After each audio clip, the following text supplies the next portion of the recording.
Within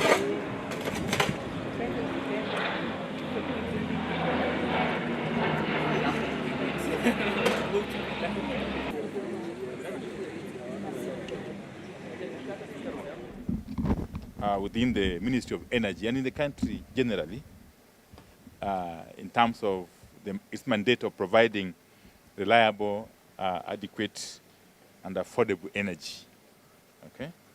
And therefore playing the role of an enabler to sustainable economic growth and development. In recognition of this very critical role of Kenya Power, today I made my inaugural visit to Stima Plaza, where Kenya Power is seated, I'm sure you know. And I had a meeting with the board of directors, led by the chairman, Madam Masinde. Okay? The directors and the senior management team led by the managing director, Mr. Siror. And later on, I had a chance also to address employees, a number of them. Okay? And thereafter, again, I had a chance, together with my team, including the PS, to visit the National Customer Call Center at Stima Plaza before we drove to this National Control Center in Dandora, as a way of getting understanding of what goes on. The board of directors and management, of course, appraised me on the Kenya Power and Lighting Company's 5-year strategic plan, complete with its current level of implementation. This was meant to help me appreciate the company's work and its alignment of strategies, policies, projects, and programs in support of various national, county, and sectoral strategies, policies, and programs. Now, the engagement also delved on the various challenges experienced, which are normal, I'm sure you know, which are experienced by the institution, and legislative, policy, and operational initiatives that have been put in place or over which they are seeking support from other government agencies and departments to enable it to address them in a manner that resonates well with the aspirations and expectations of various stakeholders, and especially the consumers of Kenya Power product, which is electricity. As the interface between the ministry and the energy sector generally and the consumers or the customers, okay, in the entire value chain, expectations of the government and key stakeholders put a very high demand on Kenya Power, its board, management, and staff, to ensure that their strategies, policies, processes, internal culture, and practices remain ethical, effective, and customer responsive, in a manner geared towards meeting and if possible, exceeding these stakeholders' expectations. The government, therefore, has reiterated its desire and commitment to the reform of strategic sagas, including KPLC,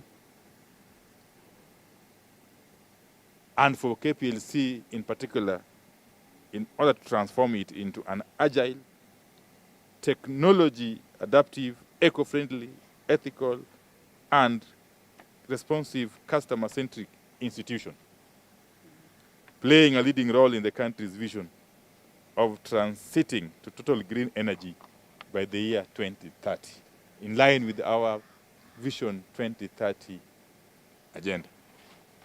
which I'm sure you are all conversant with. And of course, whilst I noted and commended the board and the management team and staff for the good work so far done, they're doing an excellent job, both at Steamer Plaza and in the field, including this National Control Center.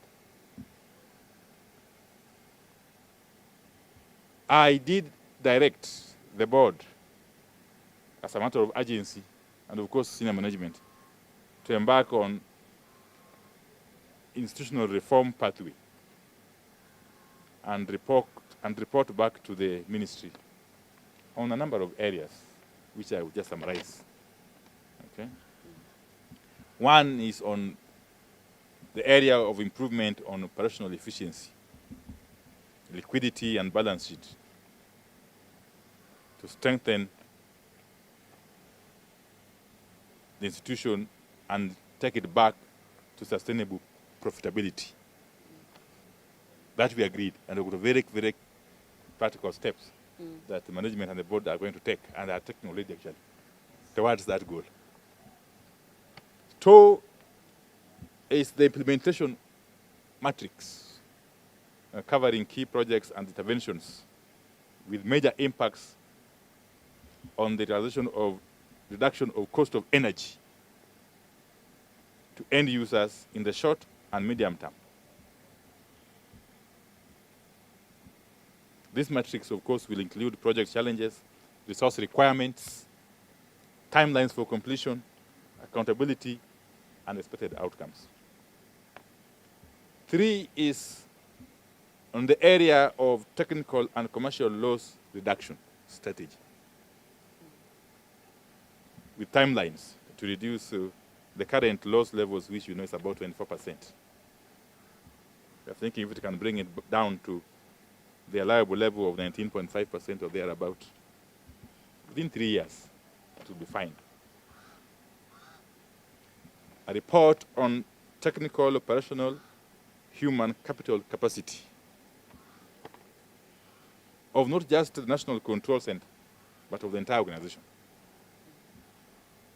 We did agree on that, because as you know, this is a very, very sensitive and strategic institution that requires to be optimally staffed.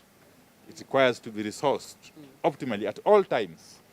So we agreed that we shall look at the gaps where they exist and what measures we can take to fill those gaps. Okay? There's also number 5, which is the issue of customer service improvement strategy. We took quite some time at the call center. And I was impressed, by the way, by the kind of infrastructure that we have in place. I am sure a number of you are aware of the Kenya Power Lighting call number, star 977 hash. Star 977 hash. Or if you call directly, just call 9771.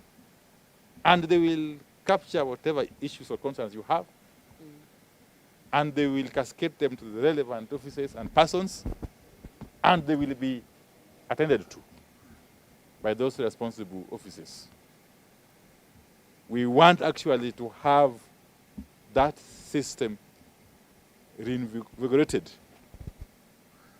and to have that process of engagement with the public made more efficient with time. Okay? And if it means employing more resources or deploying more resources, we have to do so, so that the customer or the people remain at the center of our strategy, through and through.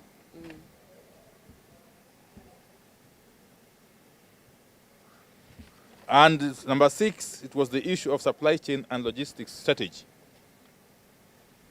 that would address the supply of critical materials and equipment at every stage. And I'm here referring to equipment and materials such as transformers, electricity poles, electricity meters, and so on and so forth.